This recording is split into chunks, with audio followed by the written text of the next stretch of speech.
नमस्कार दोस्तों, जैसा कि आप जानते हैं प्राचीन काल में राजा महाराजा एक से अधिक रानियां रखते थे।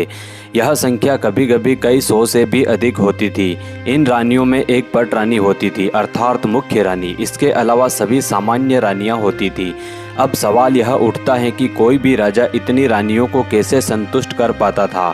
प्राचीन काल में राजा अधिकतर विवाह राजनीतिक आवश्यकताओं के चलते करते थे। एक राजा द्वारा जब दूसरे राजा को पराजित कर दिया जाता तो हारने वाला राजा अपनी पुत्री का विवाह उस राजा से कर देता और संधि कर लेता, जिससे उसका राज्य भी बच जाता और बड़े राजा का समर्थन भी मिल जाता। इस तरह राजा के महल में धीरे धीरे रानियों की संख्या बढ़ती जाती। सभी रानियों में यह प्रतिस्पर्धा लगी रहती थी कि राजा का प्यार हासिल करते हुए अपने पुत्र का भविष्य सुनिश्चित कर सके। सभी रानियों में राजा के पास जाने की होड़ लगी रहती थी। अपने आप को संवारना और सबसे खूबसूरत दिखना ही रानियों का मुख्य काम हुआ करता था। एक समय में एक ही रानी राजा की नज़र में चढ़ी होती थी। इसका मुख्य कारण उसकी सुंदरता या उसका यौवन या कई बार उसकी बुद्धिमत्ता होती थी। यह रानी ही पट रानी कहलाती थी। राजा द्वारा सभी रानियों को संतुष्ट कर पाना लगभग असंभव था। पट रानी को इस बात का घमंड रहता था कि राजा उसके वश में है, भले ही राजा उसको संतुष्ट ना कर पाता हो।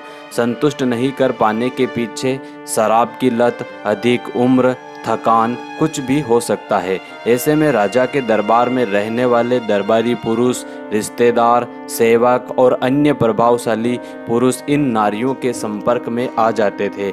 हालांकि यह सब बहुत गुप्त तरीके से होता था।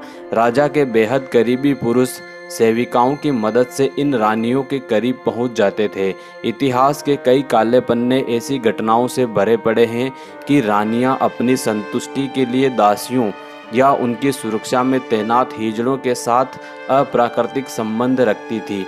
हमेशा इतिहास में यह कहकर राजा का महिमा मंडन किया जाता है कि उस राजा का हरम इतना बड़ा था, उस राजा के पास इतनी रानियां थी और इसी से राजा का पौरुष माना जाता है, जबकि यह एकदम सत्य नहीं है। भला एक राजा कैसे इतनी रानियों को एक साथ संतुष्ट कर सकता था, यह विचारणीय बिंदु है। दोस्तों, आपसे आग्रह करूंगा कि इतिहास की ऐसी ही जानकारी के लिए इस चैनल को सब्सक्राइब करते हुए कमेंट करके बताएं कि क्या एक राजा इतनी रानियों को संतुष्ट कर सकता है। Thank you.